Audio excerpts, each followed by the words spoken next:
Pauvre, t'as grandi dans un quartier populaire, tu fais un discours sur le colonialisme à ta remise de diplôme tout en rendant hommage à tes racines nord-africaines.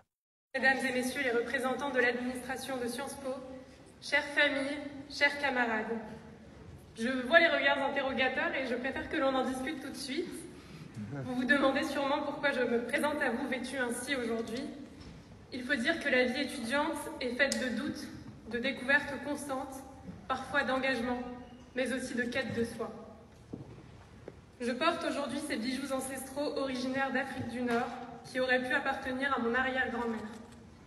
Malheureusement, bien souvent pillés ou revendus après ou lors de la colonisation, ils sont pour d'autres et pour moi un patrimoine à chérir et à faire revivre, dont nous n'avons pas hérité directement.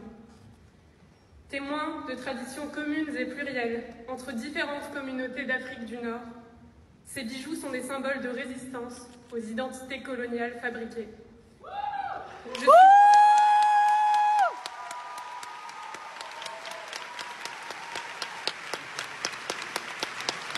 particulièrement fière de les porter pour rendre hommage à ces hommes et ces femmes, à ma famille, qui ont fait de la lutte pour la liberté leur boussole. Mais plus que de la fierté, je suis aussi émue et surtout reconnaissante d'avoir eu le privilège de poursuivre ces 5 années à l'université et de m'exprimer aujourd'hui devant vous.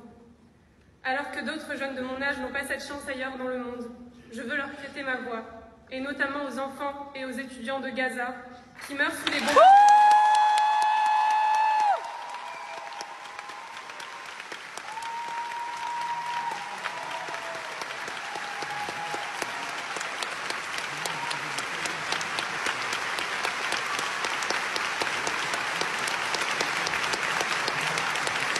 Aujourd'hui, samedi 29 juin 2024, un étudiant ou une étudiante de 24 ans aurait pu être à ma place, debout fièrement devant ses parents et ses camarades, fraîchement diplômé, prêt à réaliser ses rêves d'enfant. Mais le colonialisme, nourri de toutes les haines et d'une volonté destructrice, l'a non seulement assassiné, mais l'a empêché de vivre l'un des plus beaux jours de sa vie, comme il sera probablement le mien actuellement. Pire encore, il tente de faire accepter au monde entier que des êtres humains méritent d'être tués. Si loin, si proche, ces bijoux fièrement arborés aujourd'hui, à la veille d'un scrutin qui pourrait faire basculer notre pays dans un danger terrible, doivent pourtant être le témoin historique d'une quête de liberté et un signe d'appartenance à notre humanité commune.